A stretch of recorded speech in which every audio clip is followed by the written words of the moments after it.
He hasn't played since January 5th. We also don't think we've heard from him since January 5th either. Wow, yeah. The good news today is that he practiced, most importantly, and he also just sat down to speak with the media. That is new on SportsCenter. Listen. Hey, Kyrie, welcome back. Hope all is well. This team looks different since the last time you were out there on the floor. First, just your reaction to the deal and what the energy is like as you try to put everything together as a group. Very excited, just to have James here. Obviously, letting go of some of the pieces that have been here in the Nets organization for a while, even before I got here. It's going to be hard regardless. It's just the nature of the business. We're all brothers still, so we're just moving on into the next phase of just developing as a team and just building some camaraderie and having fun. Can you shed some light on what the last couple of weeks have been like for you and the time you needed off? There's a lot of family and personal stuff going on, so just want to leave it at that. Otis Livingston, CBS New York. Hey, Kyrie, welcome back. As you look at the makeup of the team and how successful they have been, how do you see yourself fitting back in? Because you had obviously a huge role before, now coupled with James Harden in the mix. Like I said, it's just really exciting, just to be able to play with great players that have, just been here in the league for a while, have been through ups and downs, the peaks and valleys. So, James is aligned with us in terms of just experience, and, adding that to our locker room is going to be great for us. Malika Andrews, ESPN. Hi, Kyrie. I'm wondering if you were aware that you had violated the health and safety protocols and what that process was like for you in coming back and going through that investigation, one. And then secondly, what your communication was like with the team while you were away. Happy to be back. Happy to be around these guys, address the team, address everybody that need to be addressed. Now it's time to move on. Bruce Beck. Health and safety front. I'm sorry, Malika, go ahead. I just was circling back on the health and safety front. Happy to be back. Thank you. Bruce Beck, NBC New York. Kyrie, how supportive have your teammates and the organization been during this time? It's been great. It's been enough support for me to, feel like they have my back. And, that's all I can ask for, the support, not only me, but my family. I'm a hometown kid, so, things hit a little different when, family or personal stuff going on, and that's up to me to handle that as a man. But yeah, I just take full accountability for my absence with the guys and, just had a conversation with each one of them and we move on. Christian Winfield, New York Daily News. Hey, Kyrie, just wanted to ask, on a mental, maybe spiritual, emotional, even physical front, is everything okay with you? Greg Logan, Newsday.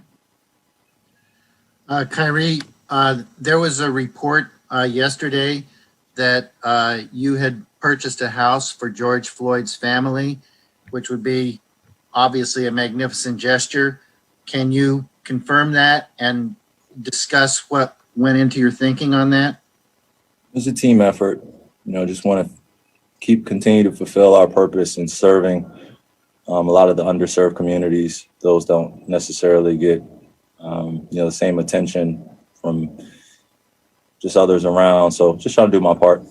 Selfless service, that's all. Alex Schiffer, The Athletic.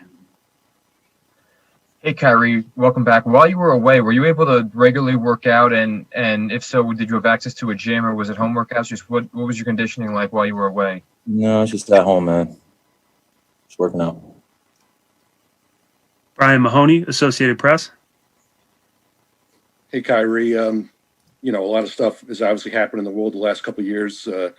Has anything that's gone on made you change your commitment to basketball at all, minimize the importance of it? It's just a separation between what's going on here, when I'm playing professionally and what's going on out in the world. And if you don't create that distinction, then it's easy to feel the weight of the world while you're going out there and playing. So, I would be lying sitting here and saying I don't feel what's going on in the world, and nor am I paying attention to it. I just have a huge responsibility, I feel, to continue to serve my community and the underserved. And, you know, when I'm out here playing, it's continuing to leave knowledge with these guys and commit to something, like I always say, bigger than ourselves. You know, this team environment here, or just in basketball in general, it takes sacrifice and compromise. You know, and we got to come to an agreement and just stay in balance throughout this long journey. So that's all I'm trying to do. Ian Begley, SNY.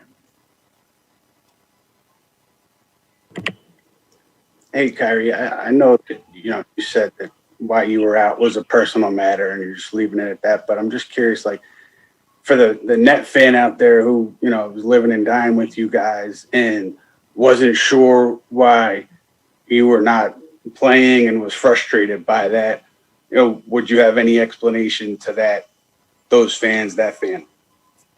Well, the beautiful thing about that is that I started off as a fanatic and I started off as a fan. I've been invested in this organization since I was a kid, you know, and also now that I'm in this role as a player, there is quite a difference. And, you know, the fans out there, want to apologize to them as well. You know, my commitment has always been to bring in something special to Brooklyn. You know, it wasn't just a championship. It was unity, it was equality. It was just bigger things than just the game itself. You know, it took quite a while and quite a few valleys to get back home initially, you know.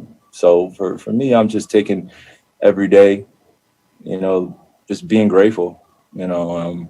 But for the casual or the fanatic, you know, it's part of our culture. And, you know, I'm back. I'm happy to be back. And we got some great pieces and we just move on. And I let my actions and my game speak for itself like I planned on doing, you know, just needed a pause. Barbara Barker, Newsday.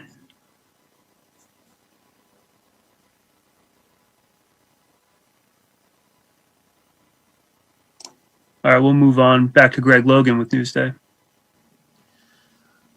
Kyrie, two things. You know, we know that politically and socially, the country has been fractured the last 4 years.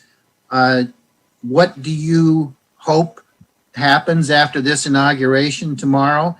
And also, secondly, do you feel like you can still find your joy playing basketball? Thing that is, you know, pretty interesting in watching when you take a break from everything. There's just so many assumptions about what's going on. And so many people feel like they know me best. And they have no idea who I am, nor what I'm about, or what I stand for, or even attempt to take the time, or even for me to invite them to take the time. So it's a two-way street. And when things become overwhelming in life, you know, you just got to take a step back and realize what's important. And I love to play. It's never been questioned. I've committed myself, you know, when this wasn't even a thing for me. You know, I didn't really care about media, didn't really care about the fandom. All I cared about was just the ethics of the game and being taught the fundamentals. And now that it's become bigger and there's more of a responsibility that I have in this position I'm in, I'm grateful because I'm able to stand on this platform with others alongside of me that have sacrificed and are going through similar things. So I'm not alone in this. And, you know, that's just a big thing about also mental health, you know, just coming in and being balanced with yourself first and then being able to perform.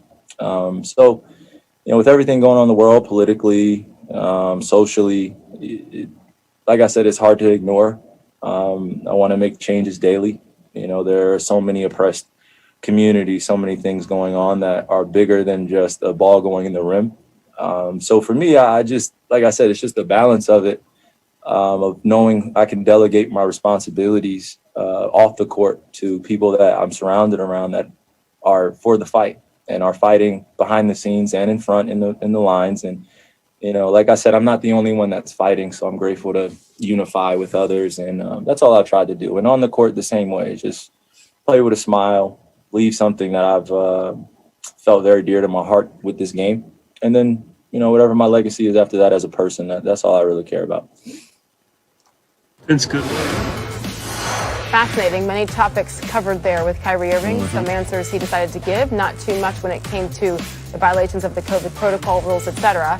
But hey, the good news is that Kyrie Irving practiced, and now he is expected to be back tomorrow night and Friday night when the Brooklyn Nets are in Cleveland. And this team is going to have no shortage of late game options when they've got all three together. Over the last 10 years, those players rank among the top 4 in the NBA in usage rate and clutch time. And usage rate measures the amount of plays the player took either a shot, turned it over, or went to the free throw line. So